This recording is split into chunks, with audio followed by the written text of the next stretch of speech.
Thank you, Toastmasters Alif.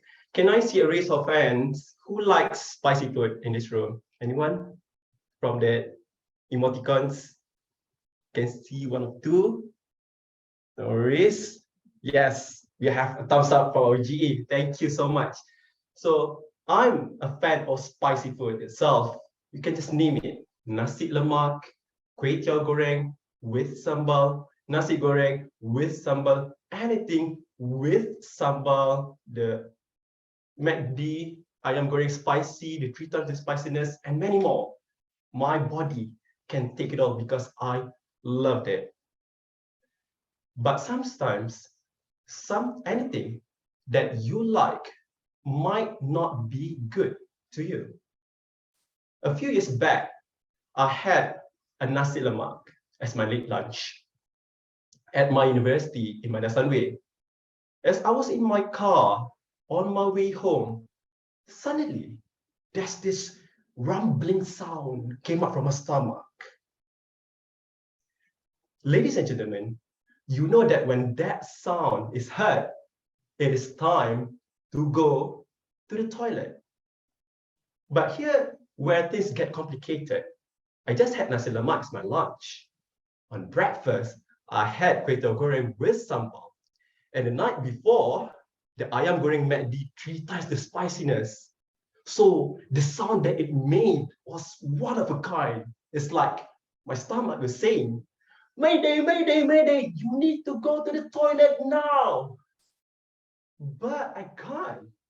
I was in my car on my way home on a rainy day in the peak hours.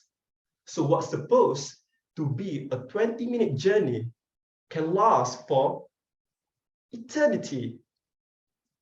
But worry not. I've deployed several strategies so that I can have a brief moment, I can buy myself more time to survive that arduous journey to my home. The first one was I switched off the aircon. I may not know what is the science behind it, but I believe that this cold atmosphere, cold air, can somehow stimulate our receptors and send some message to the brain, and then the brain do some its work, but it somehow ended up sending the message to my intestine to squeeze out furthermore. So what I did was I switched off the aircon so that the message from my brain to squeeze my intestine can be halted. Now I managed to hold back the line before I got burst. Second strategy, what I did was I switched off the radio. You might be wondering, what's the relationship between a radio and your bowel movement and your moment to get into the toilet? Believe me, there is some kind of psychological relationship between them. When the radio started to play the worst song on that worst moment. And somehow on that day, I was holding my body to go into the toilet. The radio started to play this song. Let it go, can't hold it back anymore. You might be thinking that I'm crazy, but on that moment, I've kind of heard my feces in my intestines having a carrier commitment with the radio. Let me go, you can't hold me back anymore. That was torturing. So what I did was I switched off the aircon.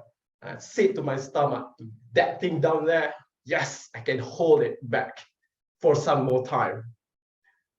2 strategies down. 1 strategy remain is I undid my seatbelt. Ladies and gentlemen, don't get me wrong. I'm a very law-abiding citizen. I always follow the rules for the road safety because I value my life and my money. I don't want to get fined. But on that day, the seatbelt can be from a savior to a traitor. So I was driving, the seatbelt in place, I feel secure and safe. But down there, it's not safe at all. It can go out at any moment. So to avoid unforeseen accidents, and I value my pants and my car seat more than my life and my money, I undid my seatbelt and praying that there's no roadblock along the way. So as I got my way, on my way home, then I need to overcome the last obstacle, the silent one, the road bumper. The road bumper, when our car hit the road bumper, it can give us some kind of reaction upward. So the upward reaction is the last obstacle that I need to overcome before I get to my home. But I managed to reach my home. I unlocked the door. It got stuck. Another obstacle. Then unstuck it. I ran as fast as possible.